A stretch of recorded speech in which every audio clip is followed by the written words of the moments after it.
Matan misalnya diterangkan zaman Matan penyembelian itu harus pakai bismillah. Kalimat harus ini harus dengan arti taruhan sah tidak sah, apa harus sebagai etika, apa harus sebagai supaya kebiasaan baik ini bertahan. Saya ulang lagi ya, misalnya Pak Arifin dawuh teng jenengan cung nak nyembelih pitik kudu maca bismillah. Kalau kamu memotong hewan harus baca bismillah. Kata harus itu apa artinya syarat sah? Sehingga kalau tidak baca tidak sah. Apa keharusan dalam makna etikanya harus baca bismillah. Jadi urusannya hanya apa? Etika atau afdoliyah. Atau kita tidak ingin kultur baca bismillah itu hilang. Sehingga barang tidak wajib pun kita wajibkan supaya kultur baca bismillah itu tidak hilang. Nah Imam Syafi'i itu milih yang tidak wajib. Itu hanya urusan etika.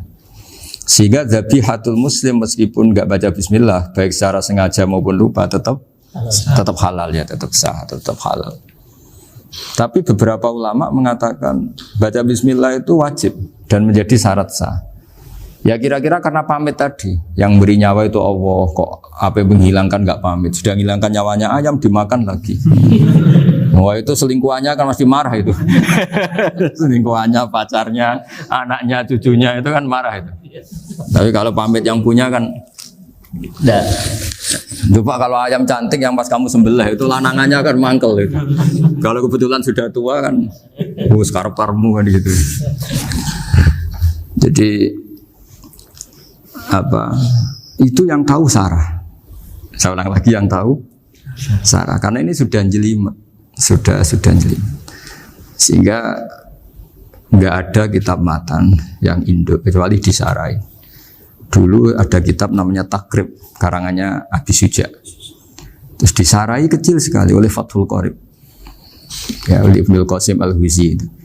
Terus disarai lagi oleh Bajuri. Jadi Bajuri itu sudah sarhun ala sarhin warifin, sudah sarhun ala sarhin, bukan sarhun ala matnin tapi sarhun ala sarhin. Nah, kenapa memang kita butuh itu? Saya ulang lagi kita butuh itu. Nah, kenapa butuh? Ya karena mau tidak mau. Saya ulang lagi mau tidak mau. Karena matan itu seperti itu. Misalnya matan cerita. Yang dikatakan menyembelih itu apa? Ya nyembelih itu ya nyembelih. Nyembelih itu memotong hewan. Terus motongnya dari mana? Kalau kamu motong hewan dari mana coba? Dari belakang atau dari depan? Dari mana? Depan misalnya. Pertanyaannya, ketika dari depan itu paling penting terpotong al-hulkum wal mari misalnya. Yang satu majrur to'am, yang satu majrur ruh ya gitu, majrur nafas. Tapi andekan dari belakang gimana? Tapi tetap terpotong. Mulai ribet kan? Kalau kubu sebelah kan enak, pokoknya nggak sunah Rasul seperti itu, nggak mau debat. Tapi kita enggak, cara berpikir enggak gitu. Ini kan status hukumnya halal apa haram ketika ada orang motong hewan dari belakang. Nah, terus kita berdebat kan, mesti berdebat itu mau dibilang haram, nyatanya memenuhi syarat apa tadi pemotongan. Nah, hukumnya kena, amarinya kena. Mau dibilang halal, jangan-jangan pitiknya sudah pingsan, sudah mati karena dogrok-dogrok dari belakang. Nah, itu terus ulama debat. Nah, kan mungkin juga, ya kan? Pitiknya sudah setengah kena corona, pingsan terus, ya kan? Sudah pingsan terus digorok. Nah seperti ini mau tidak mau kita harus detail. Detail artinya yang dikatakan menyembelih itu apa? Ya nanti tak bacakan tabir-tabir di Bajuria sekaligus ijazah untuk jenengan semua. Saya tadi alhamdulillah ketemu Pak Arifin lama, ngendikan panjang lebar tentang pentingnya ilmu. Yang dikatakan menyembelih adalah mematikan hewan yang hidup dengan kaifiyah syariah. Saya ulang lagi, mematikan hewan yang hidup dengan kaifiyah syariah. Nah kalimat hidup ini mulai masalah. Hidup yang apa? Misalnya ada hewan, saya sering kalau ngaji cerita, ada ayam jago ketandang mobil, ketabrak mobil, kejet-kejet. Enggak kamu sembelih pun 1 menit lagi pasti meninggal. Ini kan hanya koordinasi prosedur saja. Karena prosedur ayam mati harus kejet-kejet, enggak boleh enggak langsung peletes mati, enggak boleh. Nah pertanyaannya ketika kejet-kejet ini kamu sembelih, itu halal apa enggak? Wong andekan enggak disembelih juga sudah mati.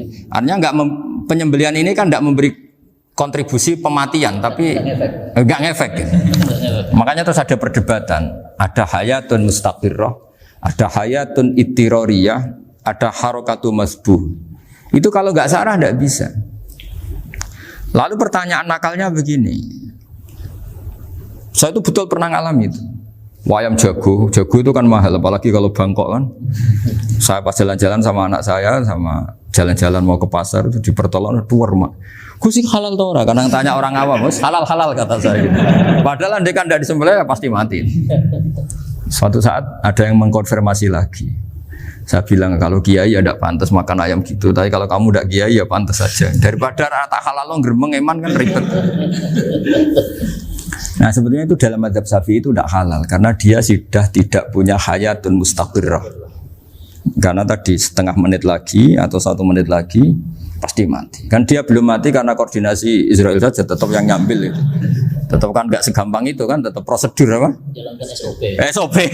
SOP-nya harus ada. Nggak boleh mati selonang-selonang itu, nggak boleh. Tetap ada SOP kata Pak Arifin ada SOP. Dia kalau sama saya bisa guyon kalau. Nah, tapi misalnya nanti pertanyaan, tapi dalam mazhab Maliki itu diabaikan. Hayat mustaqirrah, hayat ittiroriyah, hayat itu diabaikan. Cara berpikir Imam Malik lebih matematis. Kalau nggak disembelih itu matinya berapa menit? 1 menit lagi. Gara-gara disembelih dia mati sekarang. Berarti eksekutornya ya peso itu. Ya berarti peso itu memenuhi kriteria mematikan sesuatu yang masih hidup, hewan yang hidup dengan cara syar'i. Jadi andai kan ada rapat malaikat, matinya karena apa coba? Karena peso apa karena kecelakaan? Karena peso. Ya kan? Karena kalau nggak tanpa peso nunggu 1 menit. Gara-gara disembelih langsung terjadi sekarang. Nah karena hukum halal ini yang menarik dan menguntungkan. Di bab ini orang jadi Malikiyah semua. Mana maksudnya ya? Jadi kita ini sebetulnya Syafi'i pecundang gitu. Syafi'i partai politik. Jadi kalau sedang tidak menguntungkan ya kata siapa kita Syafi'i banget? Tidak juga itu. Ya, jadi karena tadi ya kalau pada level pada level perdebatan ulama itu ada tadi ya, ada seperti itu, ada hayatun mustaqirrah, ada hayatun ittiroriyah, ada harokatul masbuh.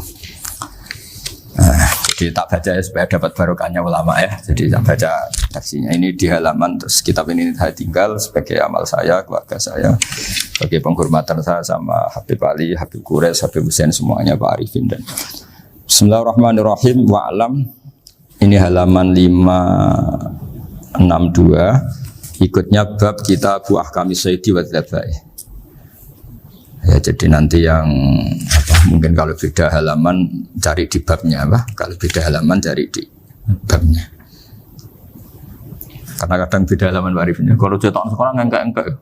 Beda. Iya, kadang beda juz pun. Kayak Ikhya sekarang tuh sampai 6 juz. Zaman kita ngaji kan 4 ya. 4 juz. Sekarang ada yang 6, ada yang ribet cetakan sekarang ya. Di atas ada 10. Satu Ikhya itu. Hurufnya dibesarin. Ikhya biar. Iya, ada yang sama. Karena ngerti zaman akhir paling sudah agak buta huruf. Saya tuh dulu punya guru terakhum sudah sepuh. Itu baca gini nggak bisa, Pak. Jadi kalau di kelas harus dituliskan pakai spidol. Mulang Minhajul Abidin. Sudah sepuh sih. Kalau ngajar itu nggak bisa jalan, udah pakai becak. Itu yang nulis agak kurang ajar. Nulis CDE cepet bar. Jadi kadang itu itu. Beliau masih semangat, tulisannya habis. Loh kok sentek jeng. Terus ya wes.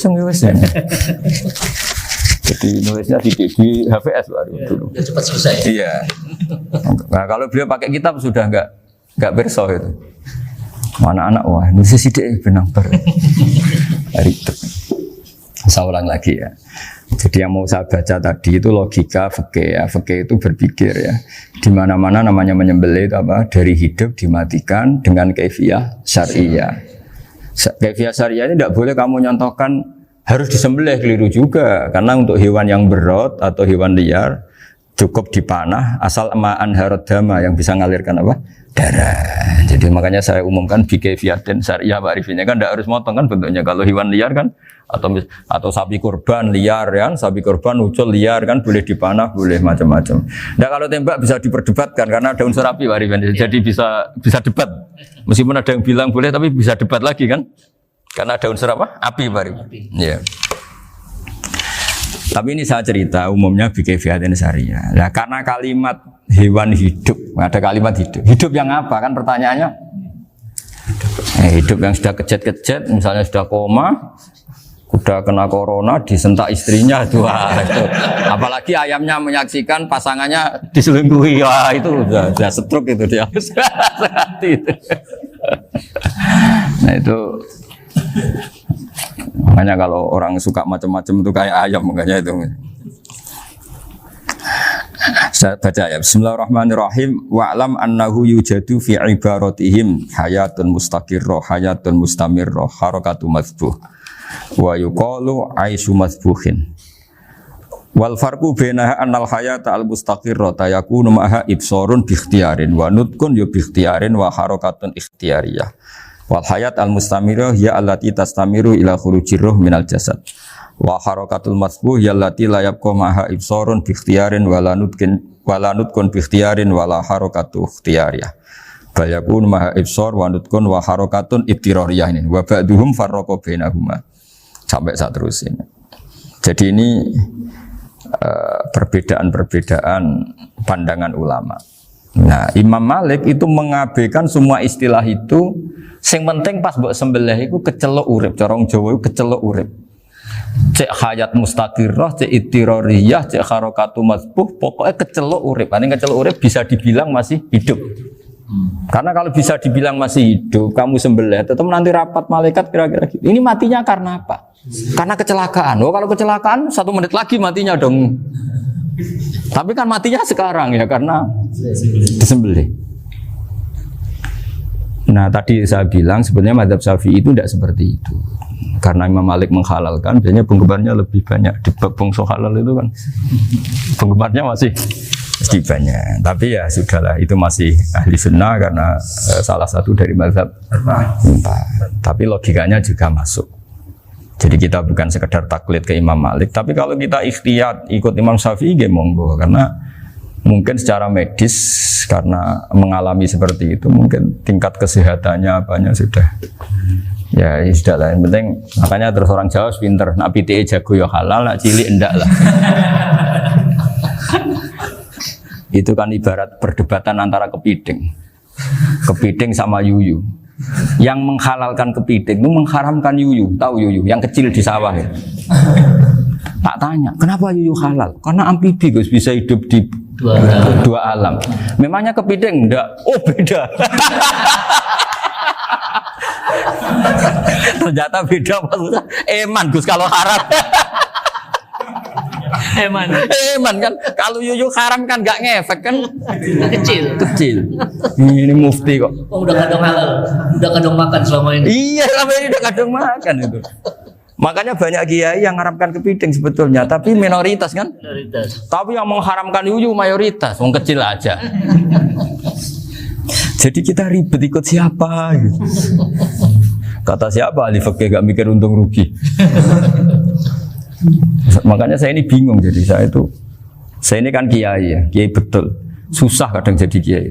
Sebagian guru saya itu mengharamkan kepiting. Nah kalau kayak dolan di daerah Juwono Mas Nafis daerah itu, penghormatan tertinggi santri itu kalau nyugoi kiainya kepiting karena itu makanan termahal. Bingung kan dia?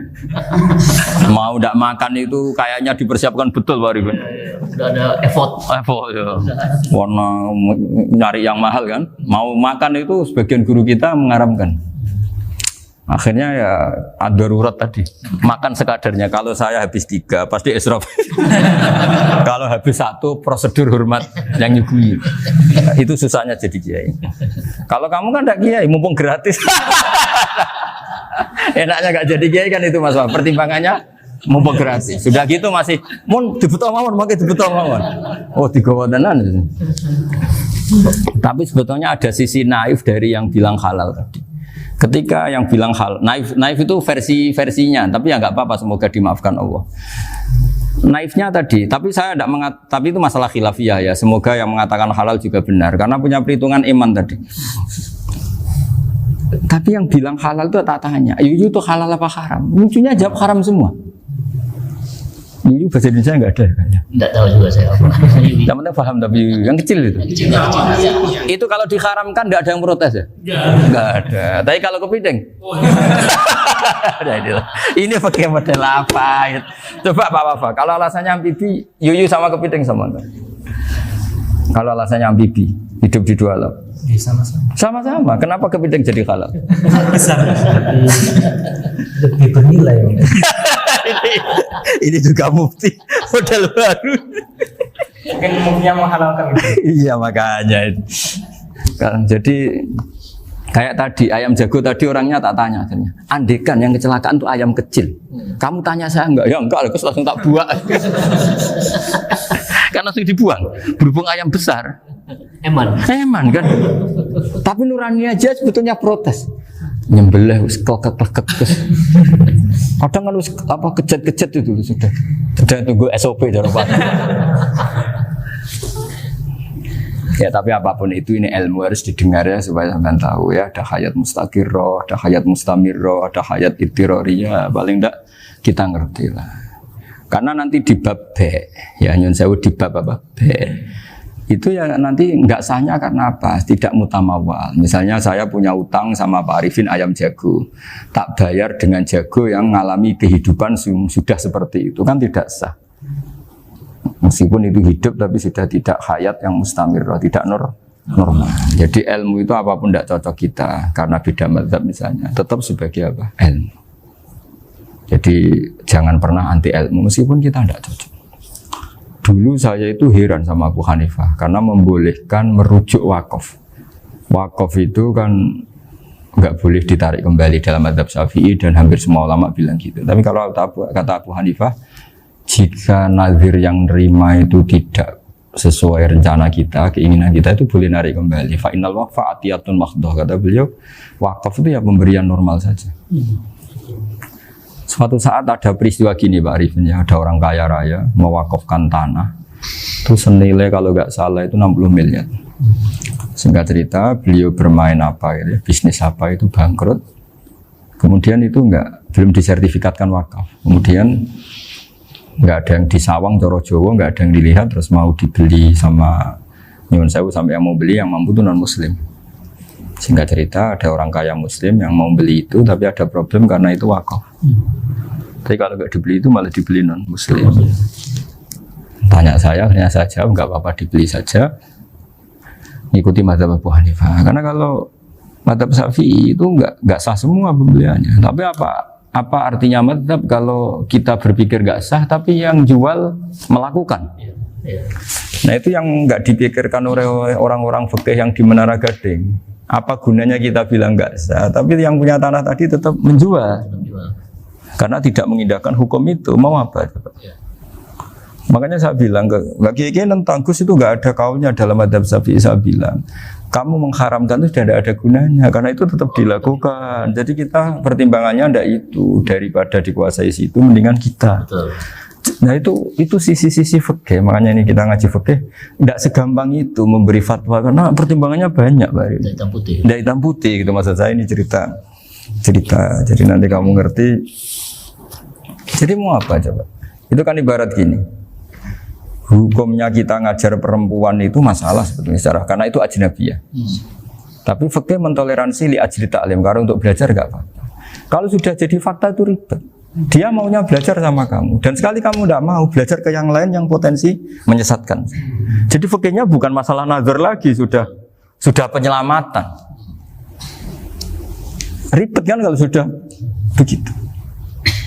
Saya punya kenangan yang menurut saya itu harus jadi trauma. Siapapun harus jadi trauma. Ini cerita sedikit. Ini masih ngaji fikih pertimbangan. Ada orang itu sangat khusyuk Pak. Sangat khusyuknya di rumahnya Pak Wafa itu nggak ada TV, nggak ada motor, nggak ada apa saja. Ketika anaknya berkembang agak dewasa, itu pertama naik motor, itu ya utang jasa sama kawan-kawannya. Pertama dia ngelihat nikmati TV ya dari kawan-kawannya. Corong Jowo mbek tanggane lah. Padahal orang tuanya ini protektif justru karena banyak tanggane sing nggak pati Islami lah. Ya mereka orang Islam tapi ya nggak sholat, nggak apa. Singkat cerita orang tuanya ini datang ke rumah saya nangis. Nangis Gus, sekarang saya ikrar bahwa mazhab Abah jenengan Kiai Nur Salim, bapak saya itu mazhab jenengan itu lebih hebat timbang mazhab kula. Nangis dia. Dulu saya itu agak menyalahkan Kiai Nur Salim jenengan karena longgar di rumah ada TV, ada motor. Terus dia cerita.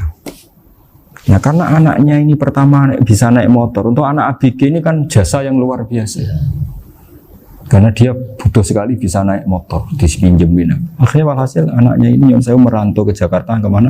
Akhirnya lam yusolli wa lam yasum. Padahal anaknya ya kiai kampung. Terus tak ceritain. Terus akhirnya dia tanya, kenapa sih Gus jenengan sama Abah kok longgar gitu sama anak? Terus tak ceritain gini Pak Arifin. Menurut ilmu al-insan abdul ihsan, manusia itu budaknya kebaikan. Karena utang jasanya sama anak ini, ya dia akan ainut anak ini. Sementara kenangannya mbek jenengan mbok amui. Tidak boleh. Dia baru ngakui ya Gus saya itu nyun sewu hanya khusyuk tapi kurang ilmu. Tadi dia hanya berdasar khusyuk. Bocah kok main delok TV kan pikirannya hanya gitu. Ini cerita ilmu, saya bukan menjustifikasi manapun. Ini kan cerita ilmu Pak Arifin ya. Jadi semuanya itu ada hitung-hitungannya. Coba kalau kita terlalu stakung be anak pertama naik motor jasanya orang nggak sholat ya, pertama roh TV jasanya orang nggak sholat. Coba terikatnya anak ini sama kita apa sama orang itu? Sama orang itu. Bayangkan kalau umur ABG, kalau umur sak pari pun Pak Wafa ini nafsu astagfirullah kan. Gue job tua nome orang. Gaya tok, bareng tua udah khusus gue gaya tok. Aslinya namanya bodoh. Ya saya sama semua. Cuma saya akan lebih jujur dari biasa. Jadi orang itu harus ngitung gitu. Itu kenapa Mbah Mun tuh kiai alim alama. Setahu saya dalamnya ada TV. Putra-putra ini lihat TV. Meskipun kita tidak mungkiri negatifnya TV, kita nggak mungkiri Pak Arifin ya. Tapi tadi ketika anak-anak ABG itu pertama lihat TV jasanya tonggoni. Kalau kebetulan tanggane wong soleh nggak masalah ya. Kalau enggak, itu nangis ke rumah saya itu ya.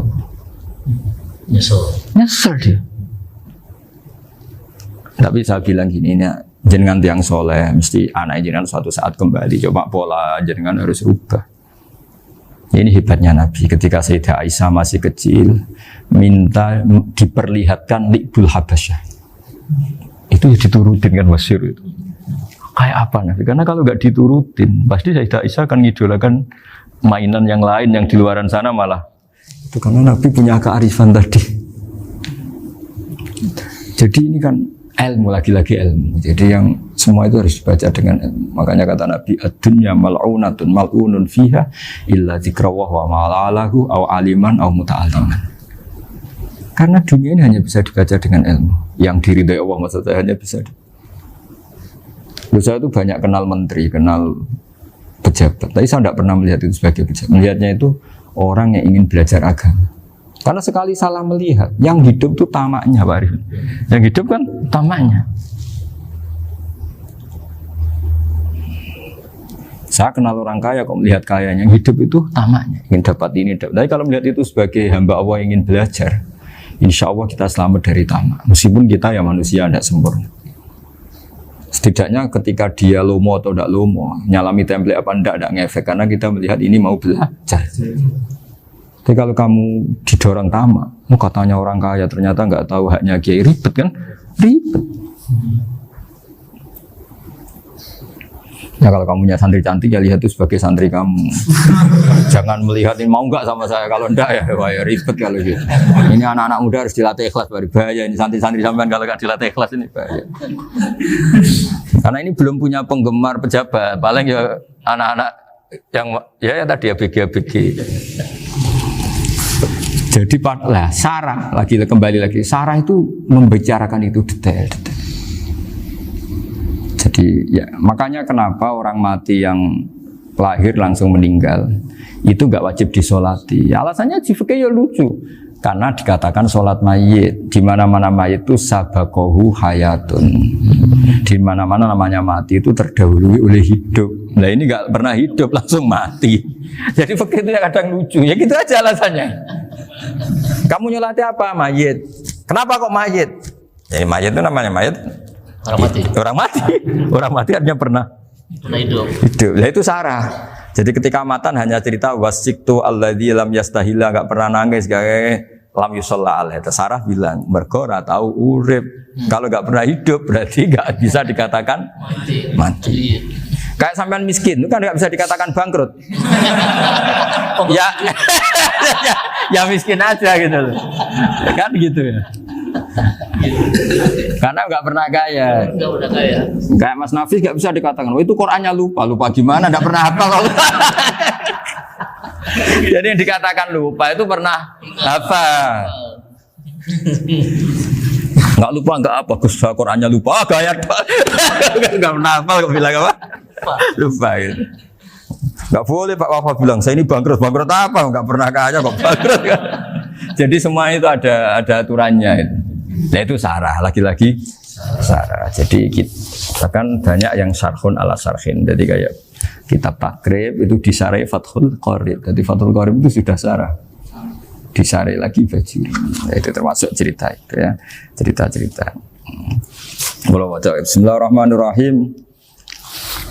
Ya, wa yakunu qad umma dzukira daf'atan wahidatan la fi daf'ataini. Islam tujad al hayat al mustaqira inda daf'ati saniyah. Amma idza wujidat al hayat al mustaqira daf'at saniyah fayakhilu al masbuhu aidan. Fasartu wujudul hayat al mustaqira fi ibtida'il wati akhir marrah. Wa makharu dzalika inda tulil fasli wa illa fala rafa'a sikina wa ada fawran aw alqaha liqaniya kalatan wa akhadha ghairaha fawran aw saqatat minhu wa akhadha ghairu halan aw qallaba wa qata'a biyama bagi hal al masbuh. Jadi ini masalah sarah. Sarah itu sudah detail. Misalnya gini, kamu motong ayam. Motong ayam harus sekaligus shred jadi. Jangan sampai nyuwun sewu 2 kali. Jangan-jangan misalnya gini, ayam tak potong pas ke kiri separuh. Ya, ke kiri separuh apa hulkumnya. Pak Arifin datang, Assalamualaikum Gus Pak, waalaikumsalam, terus santai jagungan dulu. Jagungan sampai besoknya itu enggak meneruskan.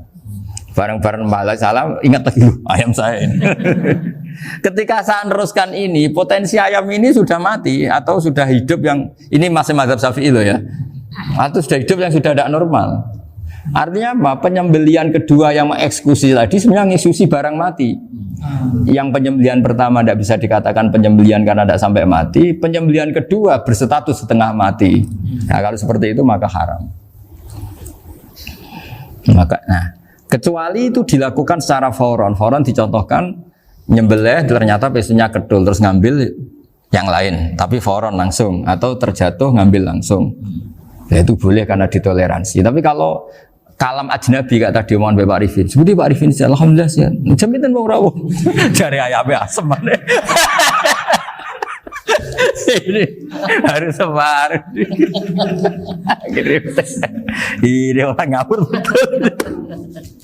Jadi, lah itu sarah. Bicara sampai detail itu sarah. Jadi ada sekian kemungkinan.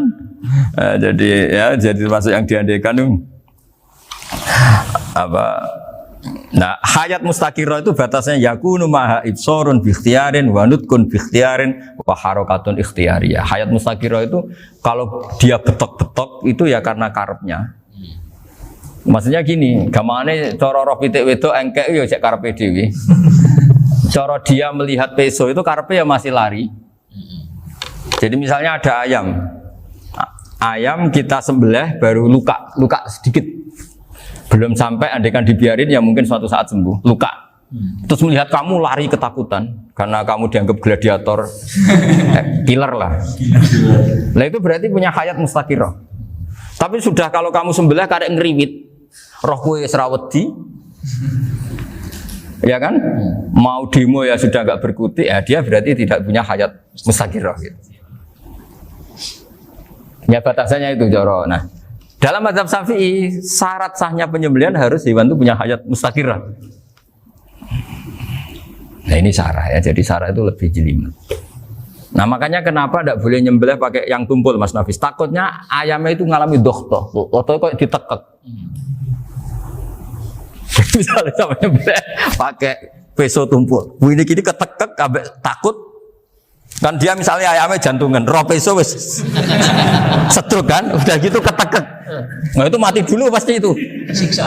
Jadi pas diongok-ongok dia sudah mati. Jadi nanti kalau di akhirat, sebetulnya saya sudah mati loh, ngawur.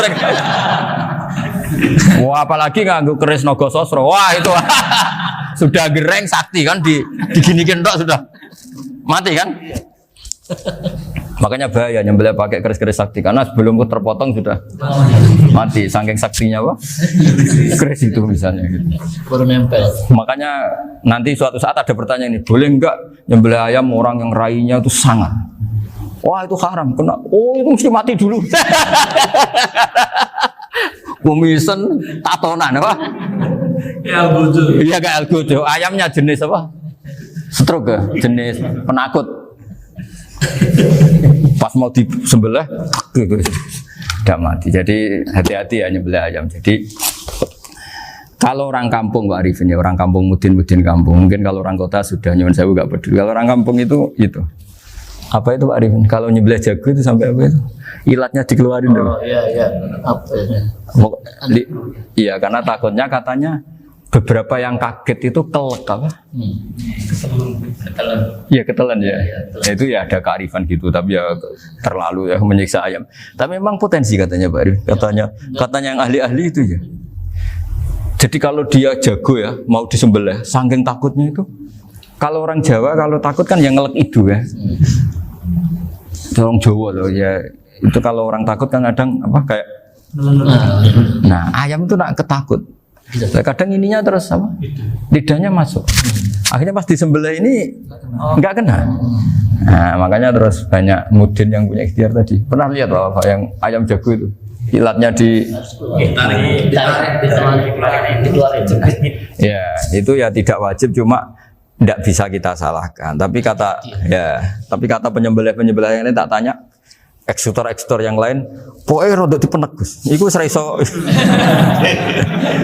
Saya belum pernah nyembelih ayam karena ini kan selain nggak profesi saya juga nggak mentolonan saya. Tapi ini beberapa kefiah yang penting kita tahu ilmunya. Yang paling pokok itu qatul khulqum wal mari. Ya kira-kira dalan sing digo nafas sama digo makanan tadi. Ya tapi itu tadi caranya semua itu harus mengalami atau masih punya hayatun mustaqirah. Nah, takutnya dalam konteks nyembelih yang apa tadi? Saya bilang separuh tadi. Itu jamnya normal enggak? Itu sudah jam 11 ini. 10. Oh, jam mati almarhum itu. Itu enggak halal disembelih itu sudah maitah ya. 13, 10, 14 kan. Iya ya. Ya makanya saya bingung lihat jam. Ya jadi itu Pak Wafa ya pentingnya sarah itu seperti itu. Matan itu kan asal nyembelih saja. Tapi di sarah diterangkan jangan hanya nyembelih, yang disembelih harus ada hayatun mustaqirah karena dikatakan penyembelihan adalah menghilangkan nyawa dengan cara yang syar'i. Nah, kalau nyawanya saja sudah hilang bukan nyembelih gitu. Nah, potensi itu ada ketika jago kamu sembelih pakai yang tumpul. Ini ada dokhtoh. Loh, hewan itu juga kayak manusia loh karena punya hati. Ketika takut saja mati. Nah, takutnya ulama kan ini ngalami dokhtoh. Kayak orang ditekek kan mati kan. Ditekek kaget. Contoh gampang gini. Orang ditekek perempuan kemungkinan mati itu kecil. Karena murni hanya ngalami pernafasan. Tapi nak ditekek gagah tatonan kan terus dua reaksi tubuh. Takut sama gak bisa bernafas. Itu kan lebih cepat apa? Mati. Kira-kira kan gitu. Lah ini sudah takut dongok-dongok itu kan nyiksa. Saya sering ketemu orang yang ahli nyari ular, nyari apa. Itu ya gitu. Filosofinya sama seperti orang perang. Harus bikin takut. Iku kewan Gus nak disuwentak iku telelekan, jare telelekan iku apa Pak Anda bicara bahasa Batawi ini? Orang kaget terus terpaku itu. Teorinya Khalid bin Walid kan gitu. Kalau perang supaya musuh takut. Kamu tahu kami siapa? Gertak gitu. Ayat ji'na biqaumin yuhibbunal mauta kama tuhibbunal hayat. Kita ini bawa pasukan yang mereka mencintai mati kayak kalian mencintai hidup. Pasukan kami ini darwis, berani modar ya wis gitu. Kira-kira gitu kalau bahasa Jawa itu. Gertak mati. Berani mati. Akhirnya musuhnya kan nah, di antara syaratnya perang kan gitu, harus bikin musuh itu takut, gemeter. Nah istilah lelekan itu gampang gitu loh. Lelekan itu pokoknya tadi loh Arifin, kepaku tadi. Nah, agak berkutik. Paham ya? Nah jangan-jangan ayam yang kita sembelih mau wis wedi dongok-dongok mati duluan gitu. Nah makanya terus kata musannaf kalau bisa itu wa yakunu madzukira bidafatin wahidah. Kalau itu usahakan sekali jadi. Tapi itu bukan berarti syarat sahnya harus sekali jadi. Kira-kira karena tadi gak kebayang kan kalau baru separuh tak Assalamualaikum Gus Pak, waalaikumsalam Pak Arifin, sebuti kabarin. Baru itu terus ingat diteruskan lagi. Kemungkinan ini sudah mati apa? Nah makanya ya tapi lagi-lagi ini sarah ya tak baca Bismillahirrahmanirrahim wa yakunu qad umadzukira daf'atan wahidatan la fi daf'ataini fa innahu yahrumul masbuh hina itu. Kalau 2 kali, tapi 2 kali maksudnya yang 1 kali ini mengakibatkan kematian. Dikatakan penyembelian belum sempurna, dikatakan hidup toh nanti pasti mati, berarti tidak mengalami hayatun mustaqirrah. Paham ya? Jadi ini semoga dapat barokah dari para ulama. Jadi saya mohon nanti Pak Wafa, Pak Muntaha, teman-teman jangan hanya baca matan ya, pada level alim itu harus baca syarah karena matan itu nyuwun sewu tidak cukup untuk menjawab sekian kemungkinan. Nah syarah itu sono fardul masalah. Ya Pak Arifin ya mengandekan masalah meskipun belum terjadi ya pengandaian sehingga nanti kalau terjadi kalau militer itu apa? A, B ya? Alternatif gimana? Kalau strategi itu kan ada sekian A, B, C. Kalau A gagal, B sudah siap. B sudah siap, oh militer. Jadi kalau masuk surga pintu 1 nggak bisa, itu kedua. Lewat teras Gus. Ini sembrono. Bagi Al-Fatihah.